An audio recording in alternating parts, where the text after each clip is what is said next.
ओडिशार पुरी जगन्नाथ मंदिर चारि धाम भितरु गोटे धाम किंतु एबे एबे बेंगल सरकार ममता दीदी बा ममता बेगम से एबे दीघा को संपूर्ण रूप से जगन्नाथ मंदिर आकार देकी से भावुंट से गोटे धाम आ कही बुलूँ दीघारे होता जगन्नाथ मंदिर गोटे गोटे धाम आ सेठी जो मिलुथिबा भोग सेटा गोटे महाप्रसाद।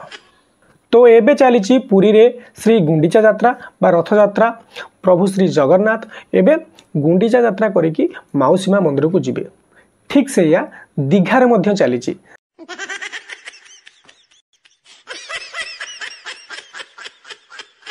देखंतु रथ यात्रा करबा काहाकू भी मना नहीं किंतु ममता दीदी बा ममता बेगम ममता बानो कौन करुछंती छेरा पहरा करिकी जगन्नाथ को बाटौचंती।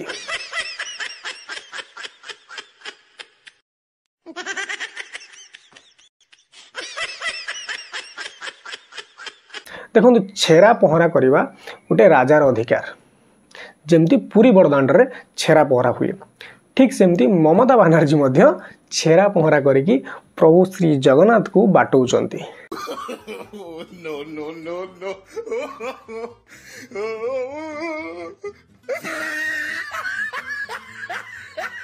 तो देखंतु आपण माने वीडियोटा देखिले ममता दीदी बा ममता बानो केमती छेरा पहरा करिकी जगन्नाथ को बाटौचंती। आम भाई आ ऊपर किछि भी कमेंट करबानी आम डायरेक्ट कमेंट सेक्शन को पळेबा कमेंट पढ़िबा महामानव बा आमर महापुरुष माने को भलिया सब कमेंट करिसनी ताको हम देखिबा। चलो तो चलिए शुरू करते हैं।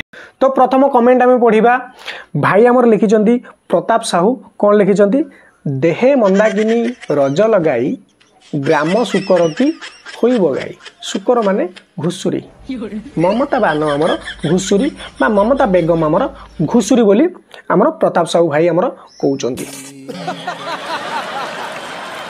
भाई next comment DK Swai next comment करिसंती कोन दीदी पिच्चू बाहरी पड़िबो तमे जो गुला झाड़ू मारुछ ना पिच्चू भी गली जीवो पिच्चू भी बाहरी पळेबो आ ठाकुर जीवे कोन क्या बोला तूने। तो आउ जने भाई कोन कहउचंती जगा आगरे राजनीति चलबो ना बेगम दीदी चलबो ना तमे जाई स्टेज ऊपर रंबा रंबा हम्बा हम्बा हुओ जगा आगरे राजनीति चलिबोनी हैला। तो आउ जने भाई कहउचंती ममता बायणी आलो आ आम लैट्रिन घर टांकी टे सफा कर दो आलो आसुन म्यूजिक। तो नेक्स्ट भाई जने कहउचंती कोन प्रधान चिन्मय कोन कहउचंती कोन भाई याकू देखिला बेलको मते खाली सोदिया पई इच्छा होजी मोर भी भाई सोदिया पई बहुत इच्छा होजी। तो आउ जने भाई कोन लिखिचंती सूर्यकांत कोन लिखिचंती एमजी एई काम राजा माने करन दिबे सला चाकरानी माने नो।